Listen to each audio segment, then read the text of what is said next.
Ada Voss counted the logs on her porch every night before bed. Not the way a woman counts blessings, the way a woman counts something she cannot afford to lose. Nobody in the house thought much of it. Fillmore County, Minnesota, winter of 1911, and old women had their habits. Ada was 71, widowed 9 years, and she kept a woodpile on the wraparound porch that was, by any sane measure, 3 times what one household needed. Her son Walter joked about it at supper more than once. Said his mother stacked wood, like she was expecting the sun never to come up again. Nora, his wife, thought it was sweet, a widow's way of feeling warm and provided for after losing a husband to a February that never seemed to end. The grandchildren, Teddy and Louisa, liked it for a simpler reason. The porch smelled like split pine and cold bark, and on a good day, grandmother let them stack the small pieces into forts. What none of them noticed, not once, not in 4 winters, was that Ada never let anyone touch the bottom 2 rows. She'd say the bottom logs were too green to burn, or riddled with rot, don't bother, and she'd wave a hand at the stack like it was nothing worth a second look.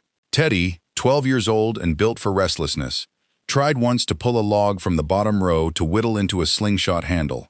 His grandmother's hand closed around his wrist so fast and so hard he dropped it. "Not those," she said. Her voice didn't rise. It didn't need to. He never tried again. The ice came on a Tuesday, the 9th of January, and it did not announce itself the way storms usually do in that part of the country. No wind first, no warning drop in the glass. It just started. A fine gray drizzle at 4 in the afternoon, that by 6 had turned the porch rail to glass, and by 9 had turned the whole world outside the windows into something that clicked and groaned instead of a night sky. By midnight, the telephone wire outside the Voss farmhouse had snapped clean under the weight of ice, the sound sharp as a rifle shot, close enough that Louisa woke up screaming that someone was shooting at the barn. Walter went out with a lantern to check the animals and came back with his mustache frozen white, and a report that 3 fence posts had gone down under the weight of ice on the wire, and that the barn roof was groaning in a way he didn't like. They fed the stove hard that night, harder than any night that winter. And it was somewhere past 1 in the morning, with the wind starting to find its voice and the windows rattling in their frames, that Nora came into the kitchen and said the thing that would end up unraveling 4 years of her mother-in-law's carefully kept quiet. "We're low," she said. "The bin's near empty. Somebody needs to go out to the porch stack." Ada was standing at the stove at the time, and Teddy would remember for the rest of his life the exact half-second in which his grandmother's spoon stopped moving in the pot. "I'll go," Ada said, too quickly, already reaching for her shawl. "You'll break your hip on that ice," Walter said. "Teddy, get your coat."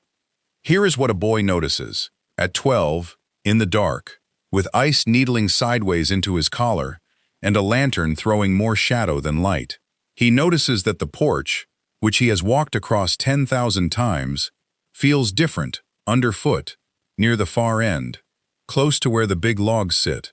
A give in the boards, a hollow sound where there should be solid sound. He noticed it because the ice had made everything slower, more deliberate, and because his boot caught wrong at the exact spot his grandmother always stood guard over. He set the lantern down to grab an armful from the top rows first, the ones she always let them burn. His breath came out in a ragged cloud, and somewhere under the porch floor, not beside him, not behind him, underneath, something moved. Not a rat. Rats don't sigh. Teddy stood very still. The ice ticked against the porch roof above him in a sound like fingernails, patient and unhurried, and beneath his boots came the sigh again, longer this time, and then 3 knuckles worth of a knock, soft, deliberate against wood. He did not scream. He would tell people later that he didn't understand yet why he didn't scream, except that some old animal part of him understood before his mind did that whatever was under that porch was not a thing to be screamed at. It was a thing that had been waiting a long time for someone, anyone, to knock back. So he did. 3 knocks, soft, on the boards. The hollow sound answered him. He went and got his grandmother instead of his father. He never fully explained why, not even years later, except to say that some part of him already understood the answer belonged to her first. Ada came out onto the porch in her nightdress and shawl, with no argument left in her, no story ready. Teddy watched something in her face give way the same as the ice-slicked boards had given way under his boot. Not a collapse, exactly. More like a woman setting down something she'd been carrying so long her arms had forgotten they were tired. She knelt at the bottom row of logs, the two green, the riddled with rot, and began pulling them aside one by one with her bare hands, ice water running off the wood and down her wrists, until a plank of the porch floor came away in her grip and showed a black square underneath, a hatch no wider than a washtub, cut into the foundation itself. "Silas," she said, down into the dark. "It's Ada. Come up now, it's time." What came up out of that hole, slow and stiff with cold, blinking against lantern light he clearly hadn't seen in longer than made sense, was a man of maybe 25, thin in the particular way of someone who has been fed just enough, and no more. A beard gone ragged, eyes that found Teddy's face, and went wide with something between fear and disbelief, as if he'd expected, after all this time, that the person who finally opened that hatch might not be a friendly one. "This is your cousin," Ada said to Teddy, in a voice gone flat with exhaustion and relief both. "Silas Rayburn. My sister Eda's boy. You've never met him, because I told your father he died in a logging accident up near Duluth 6 years ago." Teddy said nothing. There was nothing in him built yet to hold what he was hearing. "He didn't die," Ada said. "I lied to your father, because it was safer for Silas if even we believed it." The story came out over the next hour, in the kitchen, with Walter standing by the stove with his arms crossed so tight it looked like he was holding his own ribs in place, and Nora with both children pulled against her, and Silas wrapped in every blanket in the house, drinking broth, with hands that shook too hard to hold the cup without help. 6 years back, Silas Rayburn had been 19 and working a logging camp outside Duluth, and he'd witnessed his camp foreman beat a Finnish laborer half to death over a wage dispute. Beat him bad enough the man lost an eye. Silas had been the only one willing to say so out loud to the camp inspector who came through weeks later. The foreman's family had money and a judge in their pocket in that county, and inside of a month, the story had flipped entirely. It was Silas, they said, who'd started the fight. Silas who'd nearly killed a man. There was a warrant, and there was talk, real talk, credible talk, that if he was caught, he wouldn't make it to a cell. He'd be handled quietly on the road first, the way men sometimes were handled in those camps, when the wrong family wanted it done. He'd run. He'd made it as far as his Aunt Ada's porch in Fillmore County, half-starved, in the dead of a November night, and he'd begged her not to tell a soul, not even her own son, because the fewer people who knew, the fewer people could be made to answer questions about him under oath, or under pressure, or under a bottle of whiskey and a persuasive lawman. So Ada had dug out an old root cellar entrance that had been sealed since her husband's time, deepened it herself with a shovel over the course of one brutal week, and told her nephew to stay under that porch until she found a way to clear his name properly, a way that wouldn't put her son's family at legal risk for harboring him, a way that wouldn't put Silas back in a county where a foreman's family owned the judge. The Firewood had never been about cozy nights.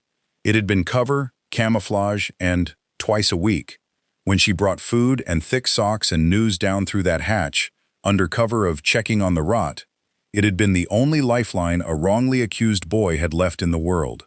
4 years, Walter finally said, when she'd finished. His voice cracked on the number. 4 years, and you never told me. Because you'd have wanted to do the right thing, Ada said, meeting her son's eyes without flinching. And the right thing, done too soon, would have gotten him killed. The ice storm did not let up for 2 more days, and in a strange way, it was the storm itself that ended up saving Silas rather than exposing him to ruin. The same wire that had come down and stopped news from traveling in also meant no lawman was coming out from town in this weather, no judge, no witness, nobody at all. The whole county sealed shut under glass, and inside that seal, Ada Voss finally had the thing she'd never had in 4 years of secrecy. A full room of family, gathered around a table, unafraid to speak Silas's name out loud. Walter sat with the problem the way he sat with a stubborn fence post, turning it over until he found the give in it. By the second night, he remembered something. A lawyer out of Rochester, a man named Holloway who'd once helped a neighbor overturn a false conviction on a land dispute, working pro bono for veterans and laborers who'd been cheated by moneyed men. When the wires went back up 11 days later, That was the letter Walter sent first. Before the seed order, before anything. It took the better part of that year. A hearing, 2 witnesses from the old logging camp finally willing to talk once they heard Silas hadn't run because he was guilty, but because he was scared. A foreman's reputation that had already started to sour on its own for other reasons in other counties. But by the following winter, Silas Rayburn walked into Fillmore County under his own name, in daylight, on the front road, and nobody came for him. Teddy asked his grandmother, much later, why she'd never told even him, a boy who'd shared that porch with her every day for years, who'd stacked wood at her side 100 times without knowing what he was really building. Ada thought about it a long while before she answered, long enough that Teddy figured she wasn't going to. A secret only stays a secret as long as the fewest hands are holding it, she finally said. I wasn't protecting it from you, Teddy. I was protecting you from it. There's a difference, and someday you'll be old enough to feel it. She never did explain, in so many words, what 4 winters of that had cost her. The nights she'd stood at that hatch in weather no old woman should be out in. The lies she'd told her own son at his own supper table. The sound of a shovel against frozen ground, that first November, when she'd carved out a hiding place for a boy she loved more than her own comfort. What she did, instead, the following autumn, was something smaller, something Teddy never forgot. She had Walter build a proper root cellar the ordinary way. A real door, level ground, no hatch, no lie required to explain it. And on the porch that winter, for the first time in 4 years, she let the boys stack the wood exactly where they wanted, however tall they liked. No rows kept off limits, no logs too green to touch. Teddy asked her once, stacking beside her in the cold, breath fogging between them, why she seemed so much less careful about it now. Ada looked at the porch a long moment, at the ordinary firewood, plain and unguarded, doing nothing now but exactly what firewood is supposed to do. Because for the first time in a long time, she said, there's nothing left under there worth hiding. She picked up the next log and set it on the pile herself.